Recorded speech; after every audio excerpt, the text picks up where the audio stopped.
السلام علیکم ناظرین، سلامتی ہو آپ پر جہاں بھی آپ ہوں۔ کیلنڈر پر آج دن میں تاریخ رہی 14 ربیع الاول، انگریزی تاریخ 11 اکتوبر ہے۔ اپنے میزبان راہی حجازی سے انڈیا کی خبریں سنیے۔ وزیر اعظم نریندر مودی کب تک ایسے ہی نفرت پھیلاتے رہیں گے؟ متنازع بیانات کے لیے مشہور بی جے پی رکن پارلیمنٹ پرویش ورما کی جانب سے مسلمانوں کے بائیکاٹ کرنے کے بیان پر مبنی وائرل ویڈیو پر کانگریس نے رد عمل دیتے ہوئے پولیس، میڈیا اور وزیر اعظم نریندر مودی کو ہدف تنقید بنایا ہے۔ واضح ہے کہ بی جے پی کے رکن پارلیمان پرویش ورما نے گزشتہ اتوار کو دہلی میں منعقدہ ایک جلسہ عام میں بائیکاٹ کرنے کی اپیل کرتے ہوئے کہا تھا کہ اگر ان کا دماغ ٹھیک کرنا ہے تو اس کا ایک ہی علاج ہے اور وہ ہے ان کا مکمل بائیکاٹ۔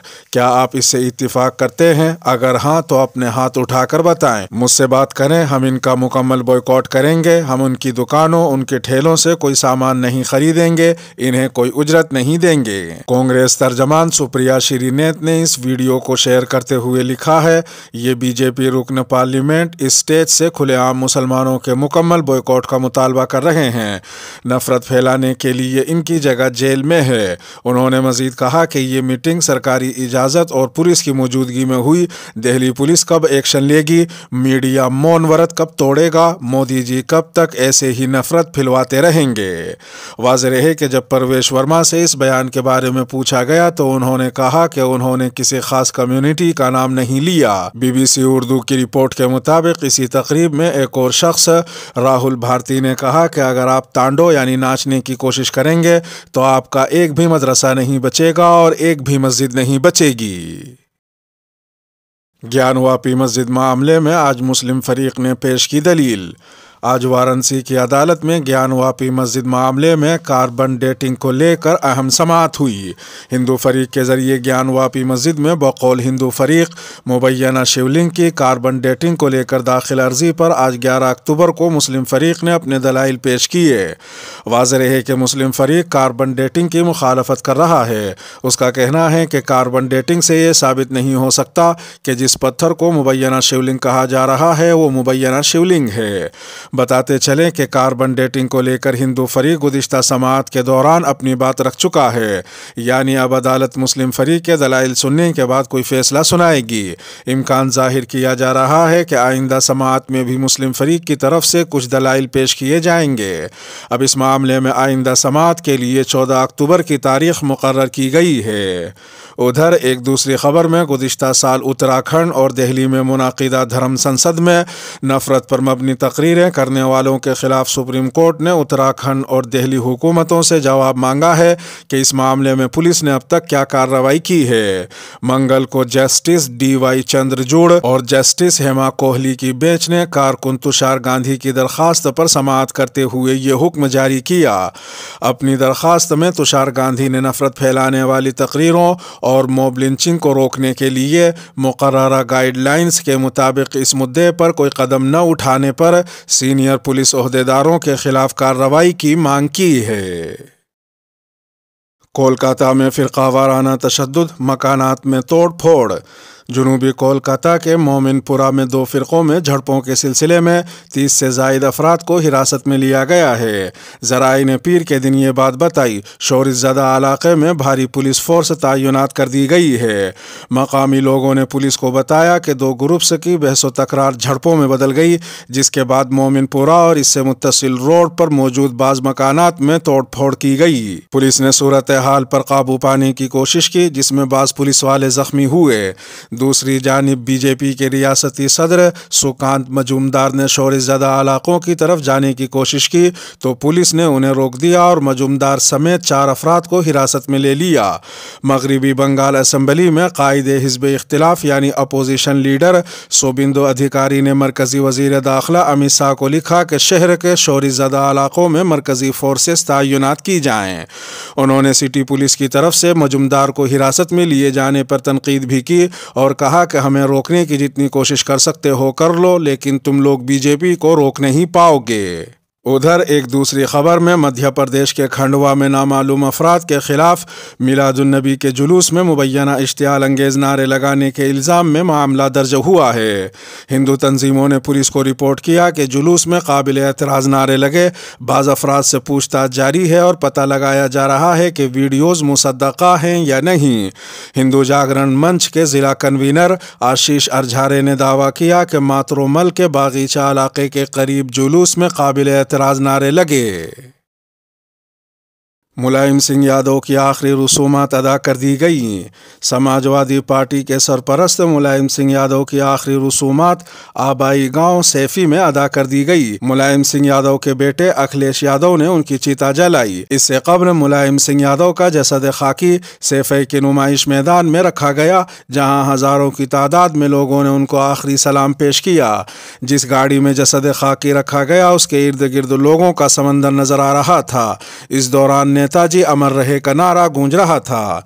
वाज़ेह रहे कि मुलायम सिंह यादव की पैदाइश 22 नवंबर 1939 को हुई थी। वो एक सीनियर भारतीय सियासतदान और समाजवादी पार्टी के बानी थे। उन्होंने लोकसभा में मैनपुरी की नुमाइंदगी की थी। पहलवान रहे मुलायम सिंह यादव उत्तर प्रदेश की सियासत में 1970 की दहाई के बाद शदीद समाजी और सियासी हलचल के दौरान उभरे थे। एक सोशलिस्ट लीडर के तौर पर उभरते हुए मुलायम सिंह यादव ने जल्द ही अपने आप को एक ओबीसी लीडर के तौर पर कायम कर लिया और कांग्रेस की तरफ से खाली की गई सियासी जगह पर कब्जा किया। उन्होंने 1989 में उत्तर प्रदेश के 15वें वजीर आला के तौर पर हलफ लिया था। मुलायम सिंह यादव उत्तर प्रदेश के सबसे अहम लीडरों में से एक थे। वो 3 बार उत्तर प्रदेश के वजीर आला बने। इसके अलावा भारत के वजीर दिफा के तौर पर भी उन्होंने अपनी खिदमत अंजाम दी। यूपी के चांद मोहम्मद, जिन्हें पुलिस ने दहशतगर्द बना दिया। 2014 में बरेली की एक अदालत ने अगरचे चांद मोहम्मद को दहशतगर्द के तौर पर 5 साल जेल में गुजारने के बाद बेकसूर करार देते हुए बरी कर दिया, मगर चांद मोहम्मद 7 साल बाद भी अपने ऊपर लगे इस कलंक को दूर करने के लिए जद्दोजहद कर रहे हैं। दहशतगर्द के लेबल की वजह से उन्हें न नौकरी मिली और न ही पड़ोसियों के तानों से कभी छुटकारा मिल सका। अपना दर्द बयान करते हुए चांद मोहम्मद ने कहा कि मैं अपनी ज़िंदगी नए सिरे से शुरू नहीं कर सका, क्योंकि मेरे दोस्त और रिश्तेदार अब भी पुलिस की कार्रवाई के खौफ से मेरे साथ शामिल होना नहीं चाहते।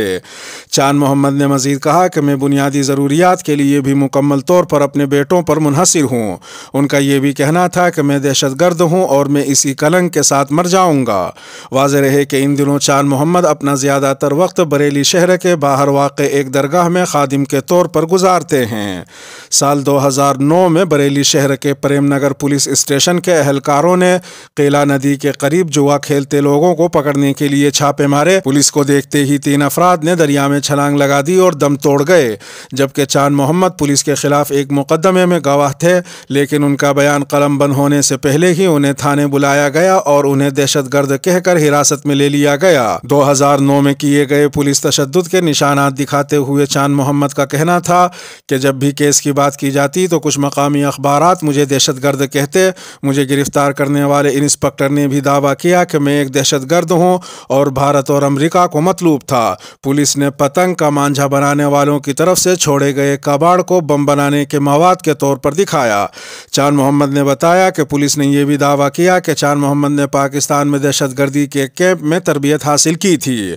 चांद मोहम्मद अपना दर्द बयान कहते हुए मजीद कहते हैं कि मुझे कई दिन तक तशद्दुद का निशाना बनाया गया। जब जिल्लत और दर्द को बर्दाश्त न कर सका तो मैंने पुलिस से दरखास्त की कि मुझे गोली मार दे। सीनियर वकील योगेंद्र कुमार गुप्ता ने, जिन्होंने चांद मोहम्मद को इंसाफ दिलाने में मदद की, बताया कि चांद मोहम्मद अनपढ़ थे और उनका अनपढ़ होना ही अदालत में उनके हक में गया, क्योंकि पुलिस ने दावा किया था कि उन्होंने चांद मोहम्मद के कब्जे से दहशतगर्दी से मुतालिक नक्शे और दीगर लिटरेचर बरामद किया, मगर अदालत ने पुलिस के इन दावों को मुस्तरद कर दिया, क्योंकि अदालत ने पाया कि चांद मोहम्मद लिख पढ़ नहीं सकते थे।